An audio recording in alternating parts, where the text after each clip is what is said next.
안녕하세요 여러분, 만나서 반갑습니다. 저는 국제온누리 농업법인의 이무영 팀장입니다. 오늘은 건설업 행정을 하실 때 필요한 주제들을 제가 이제 순서대로 여러분들과 얘기 나눠보려 합니다. 자, 그럼 그림을 같이 보실까요? 일단 우리가 공사 계약서를 작성하게 되면 처음에 하셔야 될 일, 물론 종합건설사를 운영하시는 분들은 전부 다 원도급이겠고, 이제 전문건설 중에서도 철콘이나 석공 이쪽에 계신 분들은 거의 99.999% 하도급이시겠지만, 그래도 기본적으로 순서에 입각해서 본다면 우리 계약서를 보고 원도, 하도급을 구분하셔야 된다. 그게 첫 번째입니다. 자, 원도급, 하도급을 구분하셨다면 원도급일 때는 이쪽 방향으로, 하도급일 때는 아래쪽 방향으로 가서 해당되는 행정신고를 하셔야 됩니다. 일단 원도급일 때는 건강연금보험 성립신고, 사후정산 받아야 되죠. 그리고 외국인 고용허가제 신청이 있는데, 외국인을 적법하게 쓰시기 위해선 고용허가제를 반드시 통과해서 고용허가제에서 할당해준 외국인 인원수만 사용하게끔 되어 있습니다. 근데 유명무실한 제도라서 많이들 사용 안 하고 계시죠. 어쨌든 이런 것들이 있다. 자, 그 다음에는 해당되시는 업체들은 키스콘에 신고하셔야 되고요. 건설공사 통보대장이라고 하죠. 자, 그 다음에는 근로복지공단에 사업 개시 신고를 하셔야 됩니다.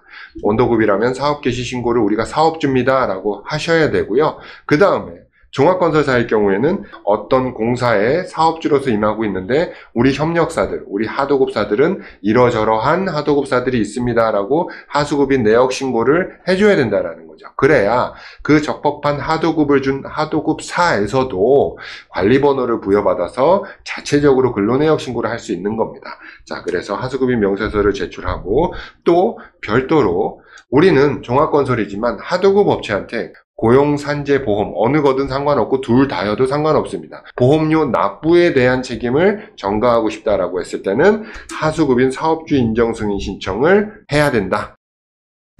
하도급일 경우에는요, 내용이 상당수 없어지죠. 근로복지공단에 신고하는 업무는 하수급은 할 수가 없다. 그래서 그것들을 제외한 나머지 계약서 가지고 신고해야 되는 업무가 하도급사에도 동일하게 내려온다 라고 보시면 될 것 같아요. 건강연금 성립신고, 하도급사들도 자체적으로 성립해서 현장을 만들고 그 다음에 근로자를 신고하고 보험료를 납부한 다음에 원도급으로부터 사후 정산을 받아야 되죠. 그래서 건강연금 성립신고, 다음으로 하도급사라고 하더라도 원도급과 마찬가지로 현장별로 외국인을 허가를 받고 쓰셔야 됩니다. 거기에 따른 외국인 고용허가제 신청이 있겠고요.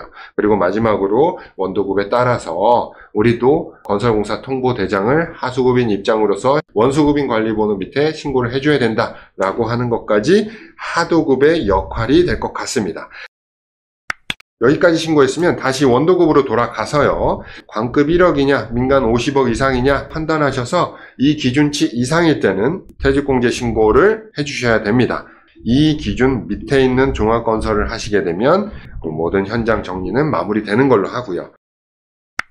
그 다음에 하도급으로 다시 가볼까요? 하수급 승인 여부를 확인해야 된다. 첫 번째, 고용보험과 산재보험의 승인을 받았는지를 판단하시면 될 것 같아요. 승인을 받았다라고 하는 거, 이거는 사업주가 됐다라고 하는 것과 같은 의미입니다. 사업주가 되면 보험료를 납부해야 될 책임이 생기는 거죠. 그래서 원도급으로부터 사업주 인정 승인을 내려받았는지를 첫 번째 하나 확인하셔야 되는 거고, 두 번째 확인하셔야 될 건 같은 맥락입니다. 퇴직공제 신고를 원도급이 했을 때 하도급 공사 금액이 10억 이상일 경우에는 퇴직공제 부금에 대해서 원도급으로부터 사업주 인정 승인을 받을 수 있어요. 그러면 퇴직공제 부금에 대한 그 현장 사업주가 돼버리는 겁니다. 그래서 퇴직공제 부금 승인 여부까지 확인하시면 되는 거예요. 이거는 신고하시라는 게 아니고 확인하시라는 거예요. 여기까지 확인하시면 모든 행정 절차가 마무리돼서 노무 관리를 하시면 될 것 같습니다. 자, 오늘은 여기까지. 다음 시간에는 근로자를 채용하면서 여러분들이 하셔야 되는 그 내용 가지고 찾아뵙도록 하겠습니다. 감사합니다.